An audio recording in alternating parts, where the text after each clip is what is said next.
What if I told you that you were born with a secret power, a built-in technology for experiencing the divine, for touching the face of God, for melting into the fabric of the universe itself? A power so profound, so earth-shattering, that the most powerful institutions in history have spent centuries trying to make you forget it exists. They told you this power was dirty. They told you it was shameful. They told you it was just a mechanical act for making babies, or a cheap thrill to be controlled and regulated. They built entire systems of guilt and fear around it, just to keep you from discovering the truth. What is this secret power they tried so desperately to hide? It's sex. Not sex as the world sells it to you, but sex as a sacred key, a forgotten gateway to the highest states of human consciousness. What if I told you that an orgasm could be a conversation with the cosmos? That in the arms of a lover, you could travel through time, shapeshift into an animal, or dissolve into a state of infinite blissful oneness with all of creation? This isn't a fantasy. This isn't a metaphor. This is a documented human potential, a lost map to a hidden world inside of you. And today, we're going to give you that map. Prepare to have your reality beautifully and completely rearranged. Hello, you brilliant curious souls, and thank you for joining us here at Summary Thought, the channel where we dive headfirst into the most transformative ideas on the planet. The incredible map we're using for our expedition today comes from a groundbreaking peer-reviewed article called The Varieties of Spiritual States Triggered by Sex, a systematic review of the empirical literature, written by the researcher Jenny Wade. Now, don't let the fancy title scare you. What Jenny Wade did was act like a master detective. She gathered all the clues, all the stories, all the scientific data from a whole bunch of different studies where researchers had the courage to ask people about their most profound and secret experiences. She pieced it all together to reveal a stunning picture of what we, as human beings, are truly capable of. So, here is the journey we are about to take together. First, we're going to travel back in time and uncover the story of the Great Cover-Up, how this sacred power was deliberately stolen from humanity and locked away. Then, we'll become modern-day explorers ourselves, looking at the incredible stories and evidence from real people, teachers, artists, Christians, atheists, who stumbled into these mind-blowing worlds.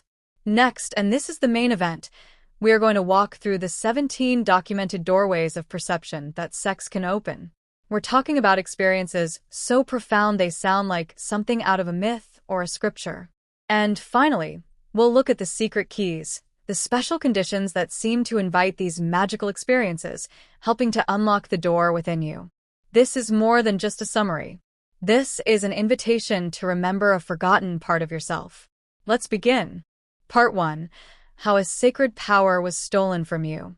To understand how radical this information is, you first need to understand how completely it was buried. Jenny Wade's article takes us on a quick tour through history, and what it reveals is nothing short of a spiritual heist. Imagine a time long, long ago. For our ancient ancestors, there was no split between the body and the soul. They were one and the same. The body wasn't a prison for the spirit. It was the spirit's playground, its temple, its instrument for experiencing the world. And sexuality was one of the most sacred things imaginable. It was the energy of life itself. It was the force that made the sun rise and the crops grow. It was a direct connection to the gods. The oldest story ever written, the Epic of Gilgamesh, literally starts with a tale of a wild animal-like man named Enkidu. How does he become civilized, wise, and godlike? A priestess of sacred sex makes love with him for a week. That's it. That's the story. Sex was the tool for his spiritual evolution. All over the ancient world, there were sacred sexual practices. Mystery schools where people learned to use this energy to heal, to have visions, to commune with the divine. So, where did it all go wrong? In a word, control. As huge empires and organized religions began to form, their leaders noticed a very big problem. Sex is democratic. It gives anyone, regardless of their status, a direct, personal, and uncontrollable line to ecstasy, to revelation, to a feeling of oneness with God. And if you can get that in your own home, in the arms of a lover. Why do you need a priest? Why do you need a church? Why do you need someone else to tell you what God wants? You don't. And that was terrifying to them. It was a backdoor to the divine that they couldn't monitor. So they launched the biggest propaganda campaign in human history. They took this beautiful sacred act and they branded it as sin. They created the idea of original sin, linking sex with humanity's fall from grace. They told you your body was a source of temptation, something to be fought against and overcome. They split the world in two. Spirit was up there, pure and good. The body was down here, dirty and dangerous. They took the key to your own inner temple, locked the door, and told you only they could open it for you. It was the greatest spiritual power grab in history, and it left us feeling disconnected, ashamed, and forgetful of the sacred fire we all carry within us. But you can't extinguish a fire like that. You can only bury it. And now, after centuries of lying dormant, the embers are starting to glow again. Part 2. Science rediscovers the lost world. For the longest time, anyone talking about this stuff was dismissed as a weirdo.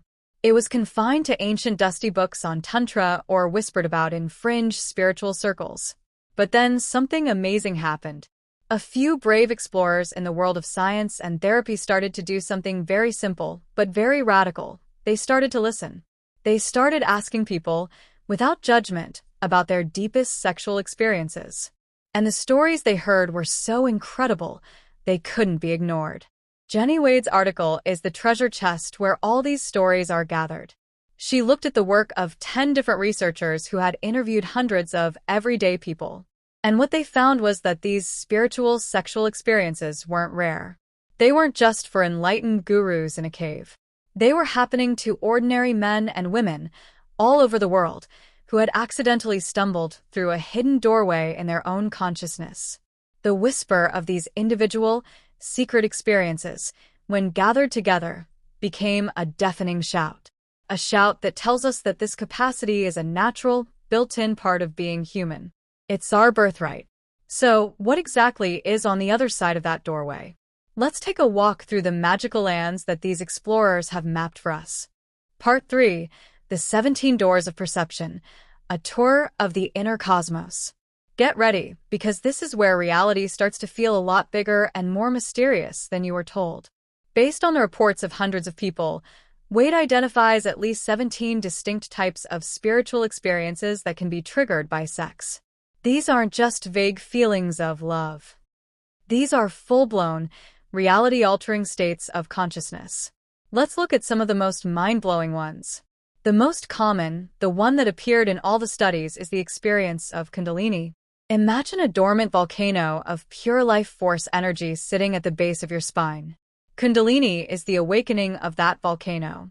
People described it as a literal physical sensation of divine electricity rushing up their body. They felt waves of intense blissful heat, or saw themselves flooded with a warm golden light, so bright they could see it through their closed eyelids. One person said, "I feel energy bursting out of my heart and then shooting out of my hands. My hands will just really start to get very vibrant and hot." Or another person said, "Bathed in warm, golden light so bright I could see it through my closed eyelids." It's your own spiritual engine roaring to life. Next up is merging with the partner. This is where the laws of physics seem to take a vacation. People in this state reported that the physical boundary between their body and their partner's body completely dissolved. They literally couldn't tell where they ended and their lover began. They became a single field of energy, a single dance of consciousness. One man described it as becoming. He says, "I couldn't even tell whether I was making love to her or being made love to." One moving, touching mass of energy and awareness, not two separate poles of consciousness. Where all we were was one being, one love, kind of a melting together. If that sounds profound, the next one is the final frontier, Unio Mystica, or mystical union with God. This is where the self doesn't just merge with the partner, it merges with everything. The little drop of your individual self falls into the vast ocean of cosmic consciousness. Time and space disappear. All that's left is a feeling of infinite, formless, blissful union with the source of all life. It is the ultimate spiritual experience described by saints and mystics throughout history, found not through a lifetime of prayer, but in a moment of total loving surrender. Then there are the journeys. The state known as transports is exactly what it sounds like. People felt their consciousness was literally picked up and taken on a trip. They weren't imagining it, they were there. They described flying through the cosmos, surrounded by billions of galaxies and stars, or swimming through impossibly blue oceans like dolphins. And what about the out-of-body experience? This is a classic. People consistently describe the sensation of their awareness peacefully floating out of their body, often rising to the ceiling, where they would look down with a sense of love and wonder at the scene below. It's the experience of realizing that you are more than your physical body. One of the most visually stunning is Trespasso. Imagine looking into your lover's eyes, and their face begins to gently morph and change. You see them as a series of different people. Maybe you see them as a past life version of themselves, or as a younger, more perfect, divine archetype. You're literally seeing the many lives their soul has lived, all in one moment. And for a truly wild ride, there's shape-shifting. This is a deep primal experience where people felt their own bodies transform into an animal. Their mind would be taken over by the spirit of a wolf, a bear, or some other creature. They felt their muscles change, their senses heighten, a raw instinctual power surging through them. It's a temporary dissolving of the human ego back into the wild, untamed spirit of nature. Perhaps the most mysterious of all is the experience of the void. This isn't the scary emptiness of nothingness. It's the peaceful, primordial nothingness from which everything is born. It's a state beyond thought, beyond form, a pure, infinite, silent awareness that holds all of creation within it. One woman described it as incredible nothingness and everythingness. Out of this feeling of nothingness and no self, there was yet all possibility and all potentiality. And the list goes on. People reported having vivid visions of angels, spirit guides, or deceased relatives. They experienced past lives, spontaneously reliving entire biographical events from another time and place. They had moments of pure telepathy, knowing their partner's thoughts and feelings without a single word being spoken. These are the worlds waiting inside of us. Part 4. Do these experiences last? Okay, so these experiences are incredible. But are they just a fleeting spiritual high? The answer from the research is a clear and absolute no. These experiences are like a psychological and spiritual earthquake. And even after the shaking stops, the landscape of your life is permanently changed. The number one effect is a deep, unshakable conviction that spirit is real. For people who were atheists or just unsure, this was direct, undeniable proof. They no longer believed in a spiritual reality. They knew it because they had been there. It creates enhanced and healed relationships. The sacred bond formed in these moments doesn't just vanish. It leads to a new level of compassion, trust, and connection that ripples out into all of their relationships. It is profoundly healing. Many people reported that these experiences help them heal from deep-seated sexual shame, guilt, and even trauma. It was like the sacredness of the experience washed their wounds clean, allowing them to integrate their sexuality and spirituality and feel whole for the first time. And it brings a sense of empowerment and purpose. People feel revitalized and reborn. They tap into a deep well of creativity and energy and feel a newfound motivation to live a more authentic, loving, and meaningful life. Part 5. The Keys to the Kingdom. Unlocking the door within. So, the billion-dollar question. How do you have an experience like this? What are the secret keys? The research shows that it's not a simple recipe, but a magical combination of certain conditions. First, the right connection. It often happens with a specific partner where there's an inexplicable, electric connection, what some might call a soulmate or twin flame feeling. A sense that you have known this person forever. This profound resonance seems to be a major key. Second, total surrender. This is the master key. You have to let go. Completely. This happens in two very different situations. either in a long-term relationship with such deep love and trust that you feel completely safe to abandon all control, or, paradoxically, in a fleeting encounter where the lack of future consequence allows for the same psychological release. The common ingredient is the death of the ego's need to be in control. Third, the power of rhythm and time. Many of these states happen during long periods of lovemaking.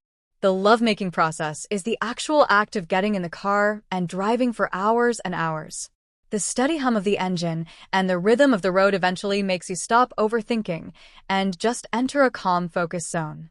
It's this long drive, the process, that actually gets you to the magical destination you planned with your partner. It exhausts the chattering, analytical mind and allows deeper, more ancient parts of your consciousness to emerge. These aren't instructions. You can't force a mystical experience, but you can create a sacred space. You can cultivate a deep connection. You can practice the art of surrender. You can see your own body and the body of your lover not as just flesh, but as a holy temple capable of housing the entire universe. The great secret, the one they tried to make you forget, is that your body is not a barrier to the divine. It is the gateway. Sex is not the opposite of spirituality. It is one of its most beautiful, powerful, and deeply human paths. It's a lost sacrament waiting to be rediscovered, a personal journey to the heart of the mystery.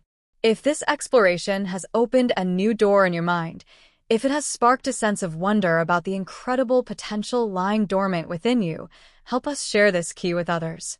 You've been listening to Summary Thought, where we journey into the world's most powerful ideas.